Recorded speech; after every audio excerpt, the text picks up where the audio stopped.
ગુજરાતમાં ચોમાસાની સ્થિતિને લઈને હવામાન વિભાગ દ્વારા એક મહત્વપૂર્ણ આગાહી કરવામાં આવી છે. હવામાન વિભાગના જણાવ્યા અનુસાર આગામી 7 દિવસ દરમિયાન રાજ્યના વિવિધ વિસ્તારોમાં સામાન્ય વરસાદ પડવાની શક્યતા છે. જોકે દરિયામાં સર્જાયેલી સિસ્ટમને લઈને ભારે પવન ફૂંકાવાની ભીતિ પણ છે, જેને લઈને માછીમારોને દરિયો ન ખેડવા માટે સૂચના આપવામાં આવી છે. આ સાથે જ આગામી 16 જુલાઈના રોજ અમદાવાદ સહિતના આસપાસના વિસ્તારોમાં વાદળછાયું વાતાવરણ જોવા મળશે.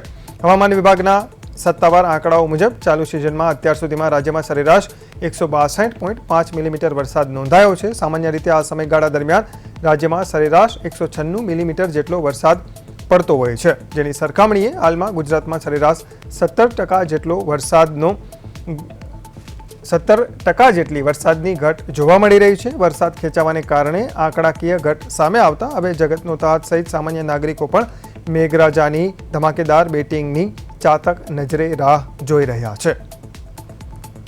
अहमदाबाद की बात करेंगे तो अहमदाबाद के लिए जनरली क्लाउडी स्काई रहने का आज के लिए पूर्वानुमान है। और फिशरमैन वार्निंग की बात करेंगे तो आज के लिए नॉर्थ गुजरात कोस्ट के लिए और कल के लिए नॉर्थ गुजरात कोस्ट के लिए फिशरमैन की वार्निंग है, जिसमें विंड की स्पीड 40 से 50 और साथ में जो गस्टी विंड होगी 60 किलोमीटर पर आवर के आसपास रहने का पूर्वानुमान है।